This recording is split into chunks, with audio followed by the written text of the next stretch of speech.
রাসূলুল্লাহ সাল্লাল্লাহু আলাইহি ওয়াসাল্লাম একদিন এক ব্যক্তির জানাজায় গেলেন।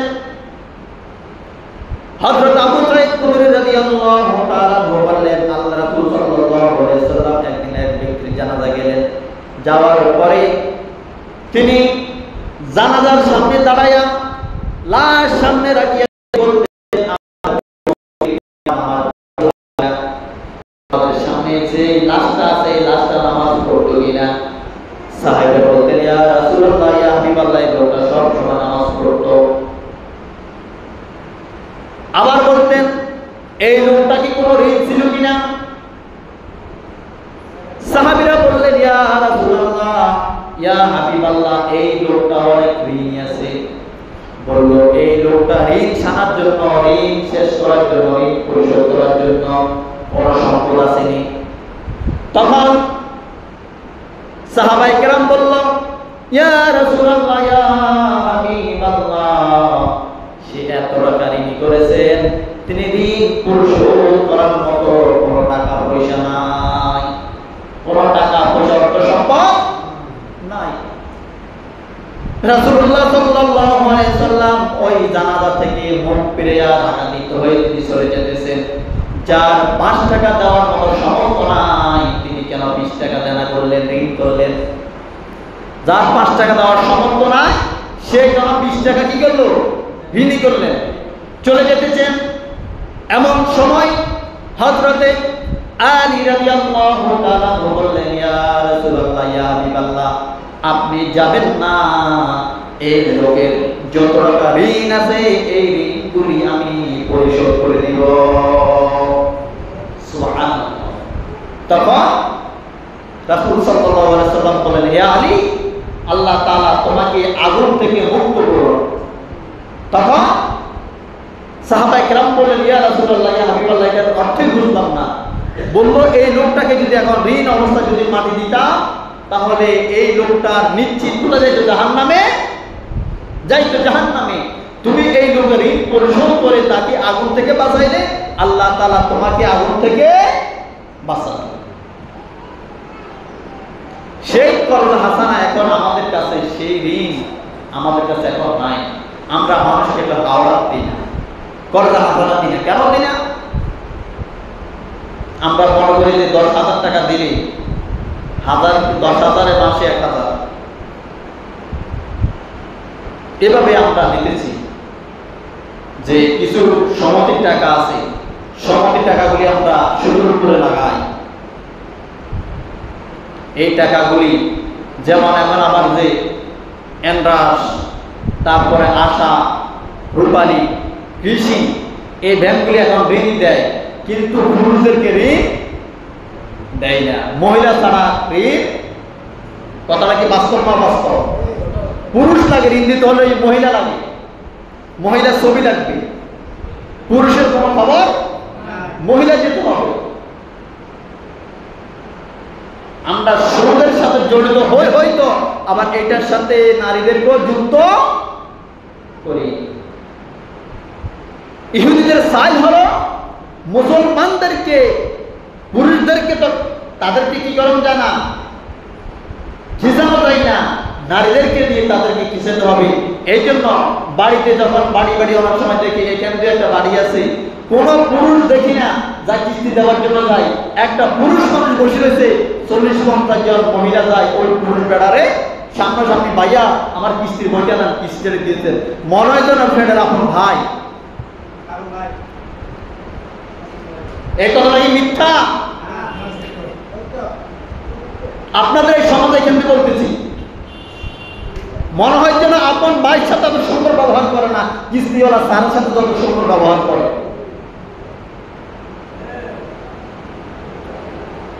এই সুদের মূল লক্ষ্য যারা আমাদের দেশে ঢুকাই দিলেন তারা হলেন ইহুদি নাসারা। সেই ইহুদি নাসারাদের সুদের ব্যবসা আমরা করতেছি। সেই ইহুদি নাসারাদের কার্যক্রম আমরা করতেছি। এই জন্য আল্লাহ রাব্বুল আলামিন সূরা বাকারা 275 নম্বর আয়াতের মধ্যে আল্লাহ রাব্বুল আলামিন বলেন, ফামান জাআহু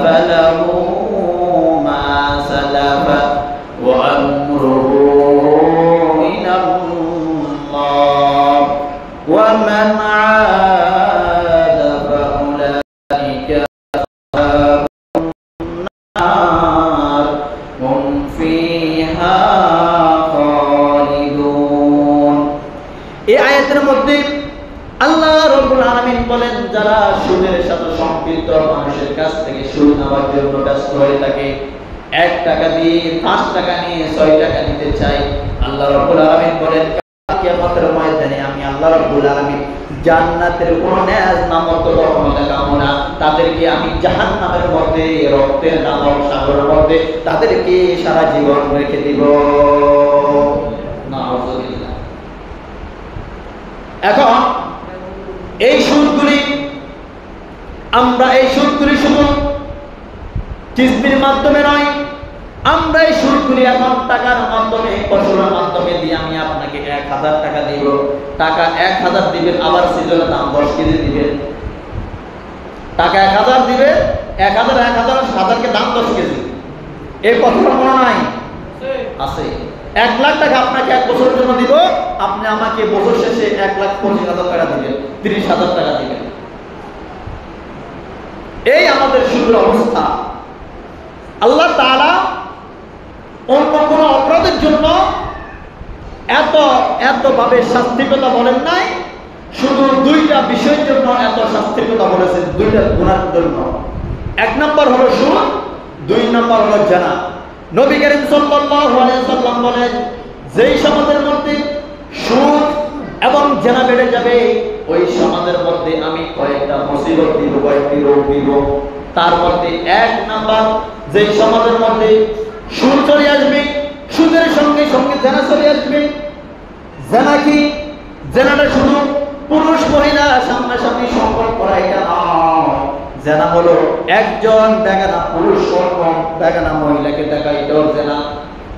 এটাও দেখুন, কিস্তি স্যার কি ওই মহিলার কেউ হয়নি, আপনার ওয়াইফের কেউ হয়নি, আপনার ওয়াইফের কিছু হয় না, কিন্তু আপনার ওয়াইফ আপনার ওই যে কিস্তি স্যারের সাথে যেভাবে সুন্দর আচরণ দিয়ে কথা বলতেছে, ওখানে যেন সব হচ্ছে, ওখানে সব হয়।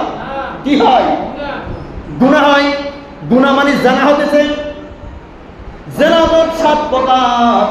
1 নাম্বার জিনা হলো চোখের দেখা। 2 নাম্বার জিনা হলো আপনি কোন মহিলাকে নিয়ে কোন মন্তব্য করা, কোন কথা বলা। রাস্তা দিয়ে একটা মেয়ে হাঁটে যায়, একটা মহিলা হাঁটে যায়, হাঁটে যাওয়ার কারণে আপনি তাকে নিয়ে কুযুক্তিমূলক কথা বললেন, তাকে নিয়ে বিভিন্ন নিয়ে কথা বললেন। কথা বলার কারণে আল্লাহ তাআলা আপনাকে মুখের গুনাহ, জিহ্বার গুনাহ দিয়ে দিলেন। আপনি আবার একটা মহিলাকে দেখার জন্য গোপনে হেঁটে হেঁটে যেতেছেন, এটাও পায়ের গুনাহ। আবার একটা মহিলার জন্য আপনি খারাপ উদ্দেশ্যে হাত দিয়ে দিলেন, এটাও হাতের গুনাহ। সমস্ত অঙ্গ প্রত্যঙ্গ দিয়ে আল্লাহ রাব্বুল আলামিন জিনার মোট 7টা জিনা, যে অঙ্গ প্রত্যঙ্গ দ্বারা 7টা জিনা হয়, এই জিনার কারণে আর সুদ খাওয়ার কারণে আল্লাহ রাব্বুল আলামিন পায় আপনাকে 73টা গুনার শাস্তির কথা বলেছেন, যে শাস্তির কথা অন্য কোনো গুনার জন্য বলা হয় নাই। এই গুনাহ শুধু সুদ এবং জিনা। কোন সমাজের মধ্যে সুদ এবং জিনা যদি চলার কারণে আল্লাহ রাব্বুল আলামিন এমন রোগ দিয়ে দিবে, যে রোগের কারণে, যে রোগের কোনো প্রতিশোধন থাকবে না, কোনো ঔষধ থাকবে না, এবং সমাজের মধ্যে সব মানুষ অসুস্থ হয়ে যাবে। এটা আপনি কখনো বুঝতে পারবেন না। আপনি বলেন এটা রোগ, কিন্তু এমন রোগ দিবে আল্লাহ, আপনি কখনো কল্পনা, কখনো সার্টিফাই করতে পারবেন না। 1 নাম্বার হলো এটা। কোন সমাজের মধ্যে 2 নাম্বার সুদ এবং জিনা যদি চলে, আল্লাহ রাব্বুল আলামিন ওই সমাজের মধ্যে অশান্তি এবং আযাব তৈরি করে দেয়। সমাজের মধ্যে মুসলিমরা পিড়াপিড়ি, মসজিদের সভাপতি সেক্রেটারি নিয়ে পিড়াপিড়ি থাকবে, এবং মসজিদ উন্নয়ন নিয়ে পিড়াপিড়ি থাকবে, ভাই ভাই পিড়াপিড়ি থাকবে, এবং পাড়াপড়শি পিড়াপিড়ি থাকবে। আমরা অনেকে বলি এটা তো ভাই ভাই করে সম্পদ নিয়ে, কিন্তু আল্লাহ তাআলা একজনের কারণে সবাইকে যে শিক্ষা দিতেছি, আমরা কিন্তু এটা কেউ টের পাই না। এটা কি হয়? 2 নাম্বার হলো এটা। এই জন্য আল্লাহ রাব্বুল আলামিন বলেন, ইয়া আইয়ুহাল্লাযীনা আমানু লা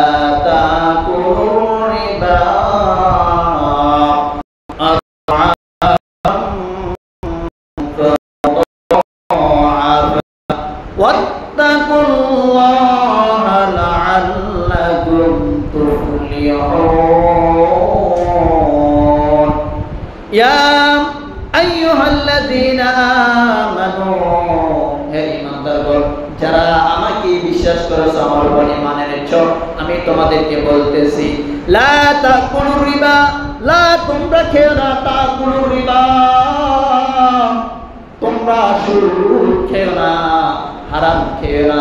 যেমন এক মণ দুধের মধ্যে যদি সামান্য পরিমাণ সোনা পড়ে, এই দুধটা খাই না, এখানে সোনা পড়েছে, এই দুধটা হারাম হয়ে যায়। তোমার কোটি কোটি টাকার মধ্যে যদি সামান্য পরিমাণ এক পয়সা যদি অবৈধ ফন্দের টাকা, চাঁদাবাজির টাকা, সুদের টাকা থাকে, তাহলে তোমার পুরা সম্পদ হারাম হয়ে গেল। নাউজুবিল্লাহ। আপনাকে আল্লাহ অনেক সম্পদ দিয়েছে, অনেক কিছু দিয়েছে, আপনি শেষ পর্যন্ত কিছু সময় কিছু লাভের জন্য পুরা সম্পদটাকে নাপাক করে দিয়েছে। আল্লাহ নবী সাল্লাল্লাহু আলাইহি ওয়াসাল্লাম বলেন, কোন মানুষ যদি সুদ খায়, আমি তাকে কয়েকটা রোগ দিই। হারাম খাবার কারণে আমি তার হাতটা দুর্বল করে দিই। এই কারণে মানুষগুলি স্টপ করেন। এখন মানুষ রাস্তা দিয়ে হাঁটতেছে, হঠাৎ কোনো কথায় মনে আসার পরে চিন্তা হয়ে স্টপ করে কি যায়, মারা যায়। এটা হলো একমাত্র সুদের কারণে। আল্লাহ নবী আল্লাহ রাব্বুল আলামিন বললেন, লা তোমরা খেও না সুদ, আদআফান ফামুদাআফা, আর তোমরা জেনে রাখো সুদ খাওয়ার কারণে আল্লাহ রাব্বুল আলামিন তোমাদেরকে গুনাহ বৃদ্ধি করে দেয়। ওয়াত্তাকুল্লাহ লাআল্লাকুম তুফলিহুন, আর তোমরা যদি আল্লাহকে ভয় করো, নিশ্চয়ই তোমরা সফল কাম হয়ে যাবে। আজকে আমরা সুদের 10টি আযাবের কথা বলবো, 10টি গুনার কথা বলবো, বাকি সময় বাকি জুমা আলোচনা করব। আল্লাহ রাব্বুল আলামিন বলেন, কোন ব্যক্তি যখন সুদ খাবে, সুদ খাওয়ার কারণে সে যখন সুদ খায়, সুদ খাওয়ার আগে চিন্তা করে আমাকে, আমার সাথে এবং রাসূলের সাথে সে যখন যুদ্ধ করার জন্য প্রস্তুতি গ্রহণ করে। এখন হাত তোলেন তো, আল্লাহর সাথে যুদ্ধ করবেন কে কে? রাসূলের সাথে যুদ্ধ করবেন কে কে? কে করবেন? কথা বলেন না। সুদ খাবেন তো আল্লাহর সাথে যুদ্ধ করবেন না কেন? আল্লাহ রাব্বুল আলামিন কিয়ামতের ময়দানে যারা সুদ খাইছে তাদেরকে আল্লাহ রাব্বুল আলামিন কিয়ামতের ময়দানে দাঁড় করাবেন। দাঁড় করাইয়া ফেরেশতারা তাকে অস্ত্র আনি দিবেন, তরবারি। ফেরেশতারা বলল, তোমাদের কাছে কি আলেম ওলামা দেয় নাই যে সুদ খাওয়া হারাম? সুদ খাওয়া হারাম, সুদ খাওয়া মানে আল্লাহ এবং তার রাসূলের সাথে যুদ্ধ করো। আজকে আমি তোমাকে তরবারি দিলাম, তুমি আল্লাহর সাথে যুদ্ধ করো। আজকে আমি তোমাকে দিলাম, তরবারি দিলাম, অস্ত্র দিলাম, তুমি আল্লাহর সাথে যুদ্ধ করো। বান্দা পাগল হয়ে যাবে। পাগল হয়ে তিনি নিজের মাথা নিজে ওয়ালের সাথে শুধু বাড়াতে থাকবেন, তিনি নিজের মাথা নিজে পাথর দিয়ে বাড়াতে থাকবেন, এবং এক পর্যায়ে তিনি সাগরের মধ্যে ঝাঁপ দিবে। ওই সাগরের মধ্যে শুধু রক্ত আর গোল ছাড়া কিছু নয়। সে যখন বলবে, যখন রক্তের সাগরের মধ্যে হাবুডুবু খাবে, হাবুডুবু খাওয়ার সময় সে বলবে, হে আমার ফেরেশতারা, হে আমার ফেরেশতারা, আমার পানির পিপাসা লাগছে, আমার গরুর পানি খাওয়াও, আমাকে গরুর পানি খাওয়াও। ওই ফেরেশতারা ওখান থেকে খুন এবং গোশত পচা এবং রক্ত পচা গরম ওই জায়গা থেকে এক গ্লাস পানি দিবে। সে যখন পানি খাবে, পানি খাওয়া ওই রক্ত যখন খাবে, খাবার সঙ্গে সঙ্গে আল্লাহ রাব্বুল আলামিন তার কলিজাটা একবারে ছিদ্র করে দিবেন এবং তার কলিজাটাকে ওই পানি দ্বারা একবারে ভাজি করে দিবেন। নাউজুবিল্লাহ। এক নাম্বার হলো এটা। 2 নাম্বার, সুদের কারণে আল্লাহ সময় বান্দার প্রতি অভিশাপ দিয়ে থাকে। কোন বান্দা যদি সুদ খায়, তার কাছে কোনো ফেরেশতা থাকে না, তার শরীরটা সবসময় নাপাক থাকে। নাপাক শরীরের সাথে কখনো ফেরেশতা থাকে না। ফেরেশতা না থাকার কারণে আল্লাহ রাব্বুল আলামিন তার উপরে সব সময় অভিশাপ এবং লানত দিয়ে থাকে। এখন আল্লাহ লানত কারা কারা পাচ্ছেন স্যার? 3 নম্বরে সুদের কারণে আপনি ইহুদিদের সাথে চলাচল করবেন, আপনি ইহুদিদের মতো হয়ে যাবেন, যেহেতু সুরটা এসেছে ইহুদিদের কাছ থেকে। এখন যদি আপনাকে ইহুদি বলতে পারি না, আল্লাহ রাসূল সাল্লাল্লাহু আলাইহি সাল্লাম বলবেন যে ব্যক্তি সুদ খাবে, সুদ খাওয়ার কারণে তাকে ইহুদিদের সাথে তুলনা করাটাই সবচেয়ে ভালো। কারণ আপনি তো নবীর আদর্শ বাদ দিয়ে কার আদর্শ গ্রহণ করছেন? ইহুদিদের আদর্শ গ্রহণ করছেন। এই জন্য আল্লাহ নবী বলছে যে তোমাকে ইহুদিদের সাথে তুলনা করাটা সবচেয়ে ভালো। 4 নম্বরে যে ব্যক্তি সুদ খাবে, সুদ খাবার কারণে ওই ব্যক্তিকে জাহিলি যুগের নির্ভর খারাপ মানুষের সাথে চলাচল করলে মানুষ যেমন হতো তাকেও এই সময়ে তাদের মতো লাগবে। আবু জাহেল উতবা যেমন ছিল, সুদ খাবার কারণে তাদেরকে তেমন লাগে। 5 নম্বরে যে ব্যক্তি সুদ খাবে, সুদের কারণে আল্লাহ রাব্বুল আলামিন মৃত্যুর সময় ওই যে রক্তের মধ্যে হাবুডুবু খাওয়াবেন। কিছু মানুষের বিচার হবে কিয়ামতের সময়, কিছু মানুষের শাস্তি হবে কিয়ামতের পরে। কিন্তু আল্লাহ রাব্বুল আলামিন বলেন যারা সুদ খায়, সুদ খাওয়ার কারণে মৃত্যুর পর পর তাকে জাহান্নামের আযাব তার উপর শুরু হয়ে যাবে। 6 নম্বরে কিয়ামতের দিন আপনাকে পাগলের মতো উঠাবেন। 7 নম্বরে আল্লাহ তাআলা আপনাকে ধ্বংস করিয়ে দিবেন। 8 নম্বরে সুদ আর জিনার কারণে আল্লাহ রাব্বুল আলামিন আপনাকে এমন রূপ বেঁধে দিবেন, আপনার মাঝে এমন হিংসাত্ব সৃষ্টি করবেন, সমাজের প্রত্যেকটা মানুষ আপনাকে ঘৃণা করবে। 9 নম্বরে যে গুনাহটা, এই গুনাহটা সবচেয়ে আশ্চর্য গুনাহ, সবচেয়ে বড় গুনাহ। কেউ যদি 1 টাকা 1 পয়সা সুদ খায়, সুদ খাওয়ার কারণে সে যেন তার মায়ের সাথে 36 বার গুনাহ জিনা করলে যে গুনাহ হবে, 1 টাকা সুদ খাওয়ার কারণে তার মায়ের সাথে 36টা গুনার সমান। আপনারা মনে নাউজুবিল্লাহ আসতে বলেছেন, মানে সুদটা আমরা খাই, নাউজুবিল্লাহ বললে যদি আর গুনাহ হয়। কেউ যদি 1 টাকা 1 পয়সা যদি সুদের টাকা খায়, সে যেন তার আপন মায়ের সাথে, জন্মদাতা মায়ের সাথে 36 বার জিনা করার সমান। এখন বলেন সুদ খাবেন কারা কারা? হাত তোলেন আজ থেকে, বলে আমি আজ থেকে সুদ খাবো, মায়ের সাথে জিনা করবো। 10 নম্বরে আপনি যখন সুদ খাবেন, আপনার পরিবারের মধ্যে অশান্তি আল্লাহ রাব্বুল আলামিন উঠে এসেছে। প্রিয় সম্মানিত হাজিরিন, যে সুদের কথাগুলি বললাম, এখানে কথাগুলি অনেকের গায়ে লাগতে পারে। আমি কি এখান থেকে একটা কথাও কি আমার মন গড়া কথা বলেছি? কথা বলে কোনো মন গড়া কথা বলেছি না। 73টা গুনাহ, তার মধ্যে 10টি বললাম, বাকি দিনগুলিতে বাকি গুনাহগুলো বলবো। এটা সব রাসূলের দেওয়া। কারণ সুদ আর জিনার কারণে যে পরিমাণ ভয়াবহ শাস্তির কথা বলা হয়েছে, অন্য কোন গুনার কারণে এত শাস্তির কথা বলা। আল্লাহ রাব্বুল আলামিন যেন আমাদেরকে সুদ থেকে বাঁচার সেই তৌফিক দান করে। আমরা যারা সুদের লেনদেন আছি, আল্লাহ তাআলার কাছে তওবা করে আমরা আমাদের লেনদেনটা ফিরিয়ে নিই। কারণ হারাম ভক্ষণকারী শরীর বেহেশতে প্রবেশ করিবে না। আপনি যদি এখন, আমরা অনেক সময় বলি আগের যুগের হুজুরের দোয়া 100তে 100 কবুল, অঙ্গা কিলে কবুল না। এখন কবুল না, আপনি তো সুদ খান, আপনার শরীরটাতে না পান, এই জন্য তো কবুল হচ্ছে না। আপনার শরীর যদি না পাক হতো, কেউ যদি হালাল খাবার খায়, আল্লাহর কাছে দোয়া করে, ওই দোয়াটা 100তে 100 কবুল। এখন দোয়া কবুল হয় না কেন? কারণ একজনের কারণে 10 জনের দোয়া কবুল হয় না। এক সমাজের মধ্যে একজনের সুদ খায়, একজনের কারণে কারো দোয়া কবুল হয় না। কিভাবে?